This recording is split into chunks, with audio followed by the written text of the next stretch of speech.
¿Existen realmente los milagros? Atentos a este vídeo, seguro que os va a interesar. Además vais a ver milagros en él. Y no es un truco de YouTube para manteneros la atención hasta el final del vídeo. Realmente vais a ver milagros, en serio.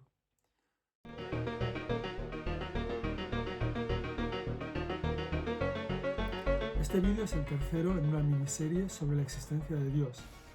En el primero de los vídeos de esta miniserie expliqué por qué esta cuestión es importante, es relevante en el campo de la ética. Si no lo habéis visto, os aconsejo que lo veáis, porque además se inician ahí las argumentaciones en torno a la existencia de Dios.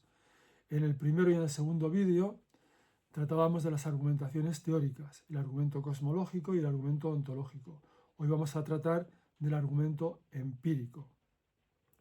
Quiero aclarar que estos vídeos no pretenden ser clases de filosofía. Si lo hubiera planteado de esa manera, los vídeos serían mucho más largos y para quienes no tengáis un especial interés en el campo de la filosofía, os resultarían posiblemente tediosos, pesados, aburridos. Aquí lo que pretendo es dar unas pinceladas básicas, un esquema con la sustancia, la esencia de las argumentaciones en torno a las cuestiones que trato en este canal de criterio ético. De modo que vosotros cómodamente podáis procesar esa información con la mayor facilidad posible y después poner vuestras opiniones, vuestros comentarios y más adelante, si al lugar, pues ya haremos otros vídeos en los que trataremos estas cuestiones de modo más detallado o bien haremos directos, ya veremos. Como digo, hoy tratamos del argumento empírico. Para ello me voy a referir a un filósofo inglés, mejor dicho escocés, del siglo XVIII, de la Ilustración, David Hume, que trató esta cuestión de los milagros, especialmente en un escrito no muy extenso, en el que propone un test, una prueba que debe superar cualquier información que nos den sobre un posible milagro para que podamos creerlo, para que podamos creer que eso realmente ha ocurrido, que ese milagro ha tenido lugar. Voy a tratar de explicar con la mayor claridad en qué consiste el test, porque es un poquito enrevesado, pero vamos a ver si lo entendemos. Primero, la definición que hace David Hume de lo que es un milagro. Dice que un milagro tiene que ser una violación de las leyes de la naturaleza. Ese término violación es una mala traducción del inglés. Diríamos en español que tiene que contravenir las leyes de la naturaleza. Pero se entiende cuando digo una violación de la ley de la naturaleza. Es decir, tiene que ser algo que rompa con las leyes de la naturaleza por completo. Un caballo que echa a volar, por ejemplo, bueno, eso sería algo milagroso, porque va contra la ley de la gravedad, es algo que no ocurre, que no hemos visto nunca. ¿En qué condiciones estaríamos justificados en creer que algo así ha ocurrido? Esa es la cuestión. Es importante entender que aquí, por supuesto, no estamos usando el término milagro, queda muy claro ya de la definición que acabo de dar, en un sentido vago o coloquial, como cuando decimos, hoy llegué al tren por milagro, llegué al aeropuerto de puro milagro, eso lo decimos en español, no. O en sentido poético, cada vez que nace un niño es un milagro, cada vez que llega la primavera vemos el milagro de la naturaleza, no. No es en ese sentido, sino en el sentido estricto de una violación de las leyes de la naturaleza. Digamos que nos han contado que ha ocurrido tal o cual cosa que es verdaderamente portentosa, algo increíble, algo que viola las leyes de la naturaleza. ¿Estaríamos justificados en creer que eso ha ocurrido? Bueno, como digo, Hume nos propone una prueba, un test que debe pasar esa información para ser creíble. Vamos primero a explicar un poquito, a imaginar cómo era la vida en tiempos de Hume, siglo XVIII. No había iPhones, como el que estoy utilizando yo para grabar estos vídeos, no había televisión, no había vídeo, no había cámaras fotográficas, no había ninguno de los métodos científicos que tenemos hoy para transmitir la información. También los métodos de transporte eran muy precarios, no había aviones, no había trenes, no había coches. cualquier trayecto, por breve que nos parezca a nosotros, en aquel momento era algo verdaderamente arriesgado, complicado de hacer, en coches de caballos. En fin, era un mundo muy diferente del nuestro. Por tanto, si algo verdaderamente portentoso ocurría, no podían enviar un científico por avión inmediatamente para que lo comprobara. No había cámaras de televisión que nos lo estuvieran mostrando instantáneamente. No. Tenían que valerse, atentos, este es el punto crucial de su prueba, de un testimonio fiable. Tenía que haber un testimonio fiable para que se pudiera creer que eso había ocurrido. ¿Y cómo tenía que ser ese testimonio, según Hume, para que pudiéramos creer un milagro, un acontecimiento milagroso del que nos han hablado? Pues esto es lo que propone Hume. Dice, debería ser un testimonio dado por el suficiente número de hombres, no mujeres, atentos, porque las mujeres en aquella época no eran consideradas fiables, digamos. El suficiente número de hombres de tal reputación moral, intelectual, que tuvieran tanto que perder en caso de exagerar o mentir, que por su parte el mentir o exagerar fuera un milagro tal que fuera mucho mayor que el milagro que nos están contando, que quieren que creamos.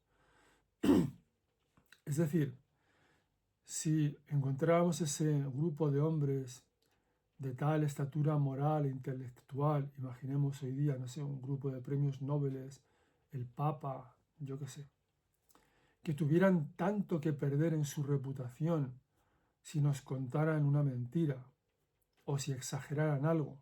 Y ese grupo de hombres nos dice, efectivamente, hemos visto un caballo volando. Hume dice, en ese caso, el que ese grupo de hombres se estuviera inventando eso, estuviera exagerándolo, sería un milagro mayor que el del caballo volando. Y solo en ese caso estaríamos justificados en creer que el milagro que nos cuentan, que el milagro que atestiguan, es real. Porque siempre, según Hume, debemos creer lo que más se aproxima a la realidad de las leyes de la naturaleza, a nuestra realidad cotidiana. Aquí tenemos dos milagros, el caballo volando y un grupo de hombres que nos han contado que eso es verdad y que jamás, de ninguna manera, mentirían, porque si lo hicieran, eso sería un milagro mucho mayor que el del caballo volando. Ese es el test que propone Hume. Es decir, que Hume era ateo. Esto durante su vida no se sabía porque en aquel momento estaba mal visto. Pero a su muerte, en sus mismas conversaciones que tuvo en su lecho de muerte, de las que nos han quedado informes, y sus escritos y cartas que se hicieron públicos después de morir él, dejan bien claro que era ateo. Antes de seguir con el contenido del vídeo, quiero recomendarte una herramienta que te puede resultar muy útil si estás en proceso de decidir qué carrera quieres estudiar, qué estudios quieres llevar a cabo, tú o cualquier amigo que conozcas. Se trata de la web orientadoreducativo.es. Es una web diseñada para ayudarte a encontrar la carrera que mejor se adapta a ti. Puedes además realizar su test inteligente y descubrir qué opciones encajan con tus intereses y habilidades. Además encontrarás información detallada sobre grados, salidas profesionales y mucho más. No dejes tu futuro al azar.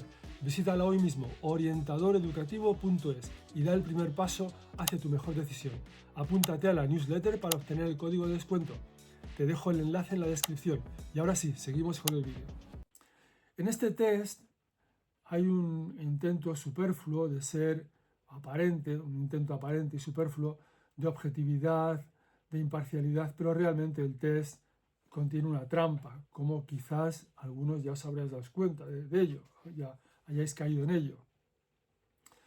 Porque el que un grupo de hombres, por muy fiables que sean, por una gran reputación que tengan, da igual que sea el Papa o que sea quien sea, digan una mentira o una exageración, eso nunca va a ser un milagro según la misma definición de Hume, una violación de las leyes de la naturaleza. Esos señores pueden mentir, pueden exagerar, y si un día descubrimos que han mentido, que han exagerado, no diremos, oh, Dios, qué milagro. No, no. Diremos, mira tú, ¿quién lo iba a decir? Eso es todo, ¿no? Nos sorprenderemos, nos quedaríamos perplejos. Mira, qué sinvergüenza. Se pusieron de acuerdo para decirnos que habían visto un caballo volando. Y luego resulta que era mentira. Pero si vemos un caballo volando, realmente nos quedaremos impactados. Diremos, Dios mío, ¿qué es esto, no? Es decir, ese test es inválido. Ese test es inválido. Dé el testimonio quien lo dé, nunca va a constituir su falsedad un milagro de ningún tipo, según la misma definición de Hume. Es decir, Hume está proponiéndonos un test que imposibilita certificar cualquier tipo de evento milagroso.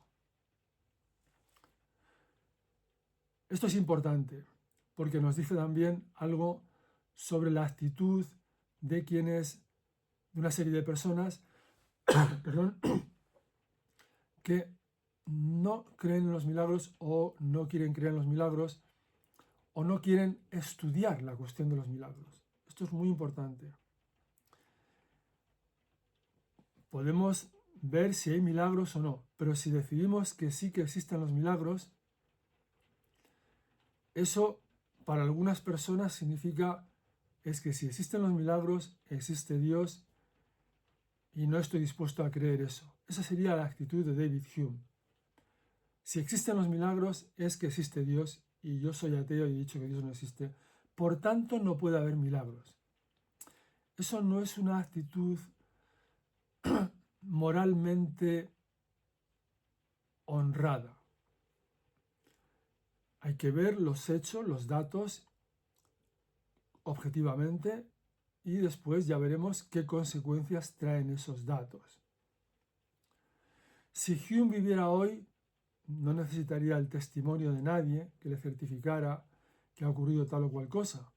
Podría verlo en vídeo, por televisión, podría ir en persona, podría ver la literatura científica que certifica que ha ocurrido tal o cual cosa. Pero yo tengo la impresión de que si él viviera hoy, inventaría otro test con alguna trampa también que imposibilitaría creer en los milagros, incluso aunque los viéramos con nuestros propios ojos. Vamos aquí a hablar, a describir algunos tipos de eventos milagrosos que están hoy día a la vista de todo el mundo, excepto de quienes no los quieran ver, claro. Vamos a hablar de apariciones, vamos a hablar de curaciones, de estigmáticos y de incorruptibles. Son 4 tipos de milagros que ocurren con cierta frecuencia dentro del ámbito del catolicismo. Esto es una cuestión importante también a tener en cuenta porque dentro del ámbito específico del catolicismo ocurren muchos milagros y sin embargo estos eventos no ocurren en otras religiones, lo cual no es hacer propaganda del catolicismo, es simplemente describir un hecho concreto como es este. Por tanto, estos 4 milagros, estos 4 tipos de milagros ocurren con frecuencia, como digo, dentro del contexto católico, pero no hay nada paralelo que pueda yo citar en otras religiones. En algunas otras confesiones cristianas, la ortodoxa, la anglicana, se producen algunos de estos milagros, algún caso, con mucha menos frecuencia y con mucha menos intensidad en su forma. Ya explicaré esto después. Perdón.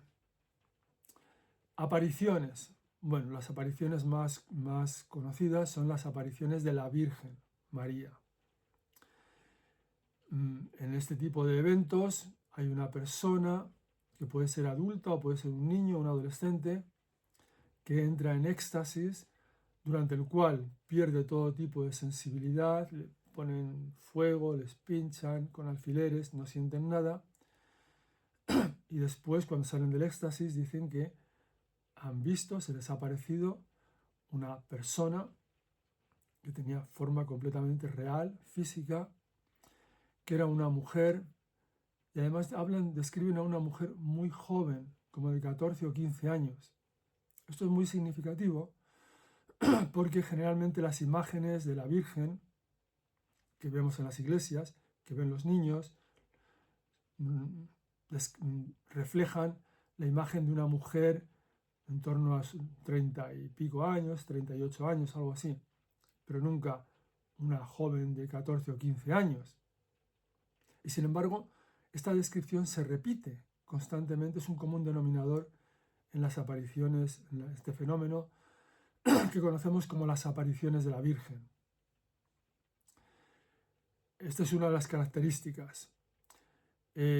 Otra característica también es que no podemos decir que sean alucinaciones en sentido estricto, porque cuando miramos la literatura médica de las alucinaciones, que sería básicamente la única categoría en la que podríamos colocarlas, pues nos damos cuenta de que cuando se produce una alucinación hay toda una serie de síntomas patológicos en la personalidad de quien sufre esa alucinación. Y mucho más cuando se trata de un niño. Los niños, las alucinaciones son terribles. Las tienen niños que han sido objetos de abuso sexual, de todo tipo de abusos. Y entonces esas son alucinaciones horrendas, tienen tendencias suicidas, ven cosas horribles, se retuercen, ese tipo de cosas. Pero en los niños que tienen estas visiones, estas apariciones, no encontramos ninguno de estos síntomas. Son niños perfectamente equilibrados, perfectamente sanos. Y en los adultos también. Allá tenemos dos características extrañas. Como digo, de poderse clasificar médicamente, este evento tendría que ser como alucinación, que se describe como algo que ve una persona, pero los demás no ven. Entonces, bueno, como digo, una alucinación en una persona enferma tiene una serie de síntomas que no encontramos en los videntes de este tipo de apariciones. Es curioso además que a lo largo de los 2000 años de historia del cristianismo se han producido, tenemos informes, sobre unos 20.000 casos de estas extrañas, de estos acontecimientos que denominamos apariciones de la Virgen. Parece que lo normal, si fuera esto el resultado de un proceso psicológico, de proyección psicológica, parece que lo normal sería que se apareciera Jesucristo, que es el centro de la religión, pero no su madre, no la Virgen, y menos aún en la forma de una adolescente, de una joven de 14 o 15 años. Esto es una descripción que encontramos en muchas de las apariciones modernas y antiguas. En el caso de Lourdes, Fátima, por mencionar dos de las más relativamente recientes, Lourdes 1858, Fátima 1917, pero también incluso en Santa Teresa de Jesús, allá por el siglo XVII, en el libro de su vida, cuando cuenta sus visiones, cuando las describe, se refiere dice, a la Virgen, dice, y vi a Nuestra Señora y me sorprendió de que era una jovencísima doncella de no más de 14 o 15 años. Sorprendente esa coincidencia. Bien, aquí tenemos entonces una serie de factores extraños. Que se produzcan apariciones de la Virgen y no de Jesucristo, como sería lo lógico de pensar si fuera una mera proyección psicológica. Que haya una descripción de esta visión que no se corresponde con las imágenes que aparecen en las iglesias, que sería por tanto las imágenes a las que están expuestos los niños que luego tienen esas visiones. Pues dirían, pues he visto una mujer como esa imagen que hay en la iglesia, pero no dicen eso. Que no haya ningún síntoma patológico en esas personas. Es extraño y que no se produzca un fenómeno semejante en otras religiones. Aquí tenemos el caso de las apariciones, por tanto, con una serie de características muy peculiares. Ha habido dos grandes eventos de apariciones en la época moderna, como digo, que son el de Lourdes y el de Fátima. Lourdes es hoy día, lleva siendo desde hace mucho tiempo, el principal centro de peregrinaje mundial de cualquier religión, de peregrinaje internacional, más que la Meca, más que ningún otro centro de peregrinaje mundial. ¿Qué pasó en Lourdes? Pues en Lourdes, una niña, Bernadette Soubirous, de 14 años, dijo que había tenido una visión ahí en el campo, estaba acompañando a otros compañeros, otros amigos que estaban cuidando el ganado allí, y de pronto entró en éxtasis y vio a esta joven doncella, como la describe ella, una señorita muy joven, petito damiselo, en el lenguaje patuá, en el dialecto que hablan allí, que se movía, que hablaba y que era una persona viva y tridimensional. Y esta aparición le da un calendario para futuras reuniones que tienen lugar a lo largo de 6 meses. Desde el momento en que se empieza a correr la noticia, se reúnen allí multitudes de personas en torno a la vidente que entra en éxtasis, y en uno de esos éxtasis la aparición le indica un punto en la tierra y le dice que escarbe ahí. Y Bernadette, en éxtasis, va allí de rodillas y escarba, y de ahí surge el famoso manantial de Lourdes, y cuando la gente empieza a beber de ese agua, pues se producen curaciones sorprendentes. Y con esto damos paso al siguiente tipo de milagro que queremos analizar, el de las curaciones milagrosas. No solamente ocurren en Lourdes, en el ámbito del catolicismo, sino que ocurren pues en relación a oraciones. Es una de las pruebas, por ejemplo, que se exigen para canonizar a una persona, para declararla santa, que se haya producido algún evento milagroso por su intercesión. Generalmente ese evento milagroso es una curación. Pero ¿cómo tienen que ser estas curaciones? Pues tienen que ser curaciones de enfermedades para las que no exista ningún tipo de tratamiento. Esto es muy importante. Si existe un tipo de tratamiento médico, aunque la persona se cure en relación a la oración, al agua de Lourdes, eso no se toma en cuenta, no se acepta a estudio como posible milagro. Tiene que ser una enfermedad para la que no haya posible tratamiento y que esté además en fase terminal ya. Es decir, ahora, en aquella época, cuando se produjeron las apariciones, pues se curó mucha gente de tuberculosis, por ejemplo, porque no había curación. Hoy día, si una persona con tuberculosis va a Lourdes y se cura instantáneamente, porque además otra de las condiciones es que la curación tiene que ser instantánea, sin dejar rastro de la enfermedad. No puede ser gradual, tiene que ser instantánea, sin dejar rastro de la enfermedad. Si una persona hoy se cura de tuberculosis en Lourdes, ese caso no se acepta a estudio. Por eso algunas personas dicen que cada vez se producen menos milagros en Lourdes, menos curaciones milagrosas. No, no es que se produzcan menos curaciones, es que cada vez hay tratamiento para más enfermedades, con lo cual es menos el número de personas que va con algo ya terminal. Tiene que ser un cáncer terminal, una enfermedad gravísima, para que ya no haya ningún tipo de posibilidad de curación. Tiene que estar básicamente desahuciada la persona.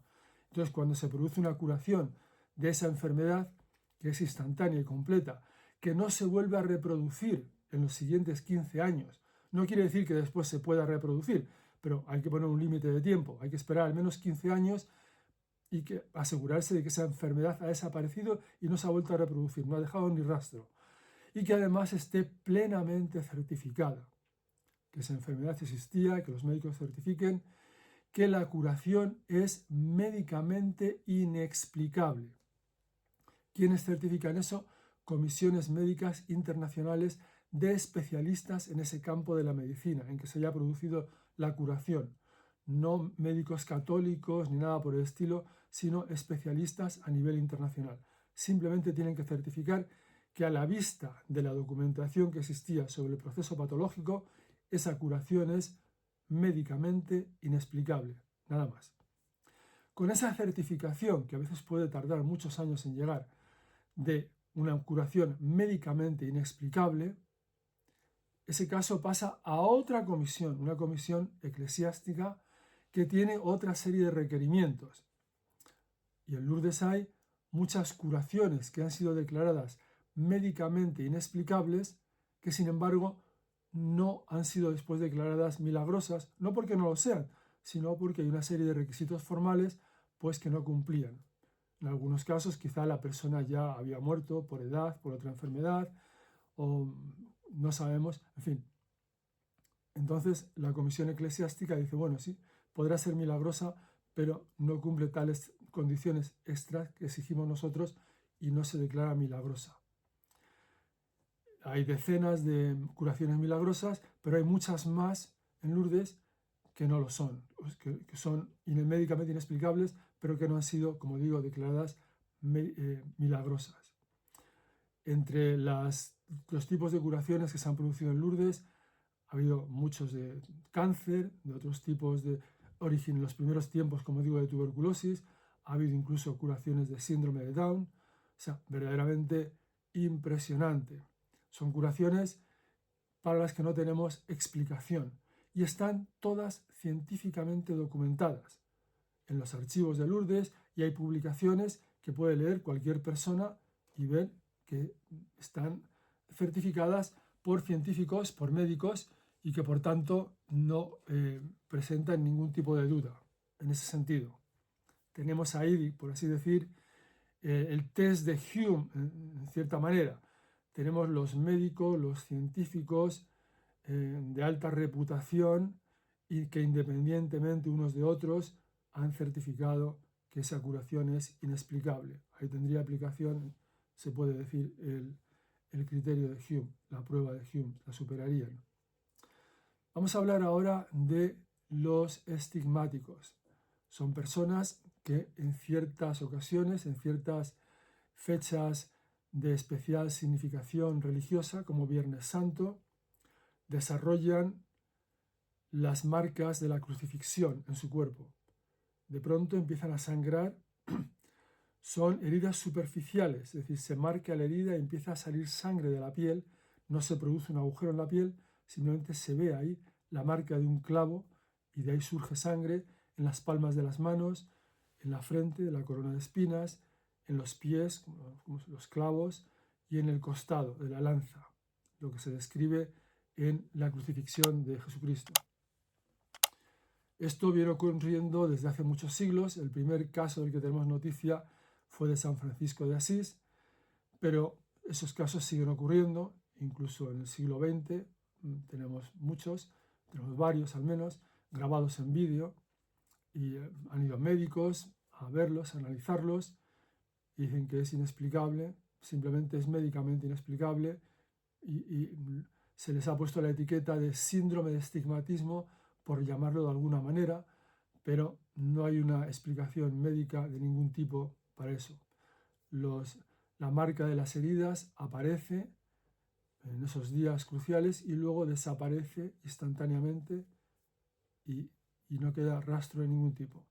Son los estigmáticos. Podéis buscar en internet y encontraréis seguramente vídeos en los que podéis ver casos certificados por médicos y por muchas personas, por muchos testigos.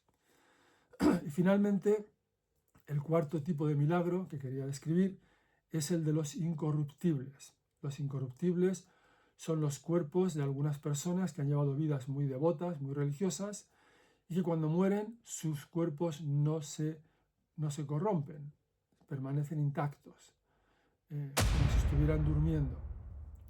Esto viene ocurriendo también desde hace muchos siglos y hay decenas de incorruptibles en la Iglesia Católica expuestos a la vista de todo el mundo en urnas de cristal. A estas personas cuando murieron se les enterró como cualquier otro, sin embalsamarles, sin procesos de momificación ni nada por el estilo, sino en ataúdes de madera, muy primitivos en algunos casos, no es que fueran herméticamente cerrados ni nada por el estilo, y cuando después se inicia su proceso de beatificación, de canonización, porque esas personas eran muy religiosas, muy devotas, muy buenas, tenían fama de santidad, pues se les exhuma, se les saca de la tumba para ver si su cuerpo se ha mantenido incorrupto, porque eso puede ser una señal para iniciar el proceso de beatificación. No es un requisito por parte de la Iglesia, pero si ocurre, se considera que es una buena señal, un primer paso en ese proceso de canonización. Y pueden haber pasado pues 5, 20, 25 años hasta que se exhuma el cadáver, es decir, tiempo más que de sobra para que el cadáver, el cuerpo hubiera ya desaparecido, solo quedara esqueleto. Algunos incorruptibles son verdaderamente impresionantes, por ejemplo, el de Bernadette Soubirous, el de la niña que tuvo las visiones en Lourdes. Esta mujer murió a los 34 años de edad y su cuerpo se mantiene incorrupto y expuesto al público en una urna de cristal en una iglesia en el norte de Francia, en la iglesia de Nevers, pero también se puede ver en internet. Da la impresión de que está durmiendo una siesta. Su cuerpo fue exhumado 25 años después de su muerte. Podéis estar seguros de que si existiera algún método secreto para lograr que un cuerpo se mantuviera incorrupto, no tengáis ninguna duda de que eso ya se habría descubierto, de que los poderosos, los ricos, ya lo estarían haciendo. No hay ningún secreto posible. En un cuerpo muerto no sirve de nada inyectar nada, primero porque en aquella época ni siquiera existían jeringas y agujas para inyectar, pero aunque existieran, la sangre ya no circula, no va a ninguna parte. No existe ninguna sustancia que pueda hacer que un cuerpo se mantenga incorrupto y en tal estado de naturalidad. Es un milagro a la vista de todos. Algunas personas, cuando oyen estas cosas, dicen, bueno, pero si eso fuera así, es que eso debería estar en los periódicos, eso en los medios de comunicación, eso es una cosa impresionante. Lo está, pero no hacemos caso. Miramos para otra parte. Esa es la realidad. Hace unos meses se dio la noticia de que Carlo Acutis, un chico de 15 años, un chico que murió a los 15 años de cáncer en la sangre, de leucemia, iba a ser beatificado, se iba a iniciar su proceso de canonización. Este chico, que murió en 2005, creo, 2005-2006, no estoy seguro, era muy devoto de la Eucaristía, había sido un niño muy religioso ya desde joven y mantuvo esa devoción hasta el momento de su muerte.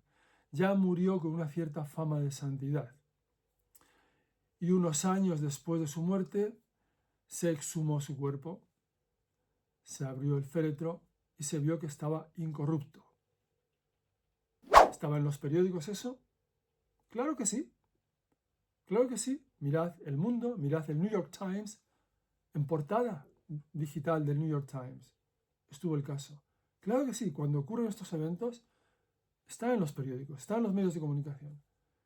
Pero otra cosa es que no nos enteremos o no nos queramos enterar o que queramos pasarlo por alto o tengamos tal prejuicio hacia ello que eso insistimos para nuestros adentros que tiene que ser pura superchería, pura superstición, eso, algún truco. No, vamos a ver. Los casos estos tienen lugar realmente, están ahí a la vista de todos. Otra cosa es la interpretación que lo queramos dar. Pero los incorruptibles están ahí y los demás casos que he mencionado están ahí certificados. Pero alguien es libre de pensar, bueno, pues si ocurren son cosas de la naturaleza también. Ya está, por ejemplo, ¿no? No cosas que Dios hace. Bueno, pero ahí tendrá que responderse a ciertas preguntas. ¿Por qué esas cosas no ocurren en otras religiones? ¿Es que los católicos son más devotos que los demás? Pues lo dudo, los musulmanes son muy devotos. Pero allí no ocurren estas cosas. En esos contextos religiosos no ocurren. ¿El decir esto es propaganda procatólica? Pues no, no señor. Es mirar a los hechos. Es mirar a los hechos objetivamente. No nos queda más remedio. Ahora, si vamos ya con un prejuicio personal de no creer que ocurren estos hechos, no querer creer que ocurren, o bueno, por nuestras convicciones religiosas, porque pertenecemos a otra religión, no queremos aceptar que eso pueda ocurrir en otra religión, porque eso podría querer decir que esa es la religión verdadera. Atentos. Esa es una conclusión que yo aquí no estoy proponiendo a nadie. Aquí estoy refiriéndome simplemente a los hechos concretos, observables por todo el mundo. Nada más. Espero que el vídeo os haya parecido de interés, que os haya hecho pensar. Espero vuestras opiniones y comentarios. Habrá más vídeos sobre la cuestión de Dios, por lo menos uno más. Y si os parece el vídeo de interés, dadle al like y no olvidéis suscribiros para que os lleguen las alertas de otros vídeos de criterio ético. Hasta pronto.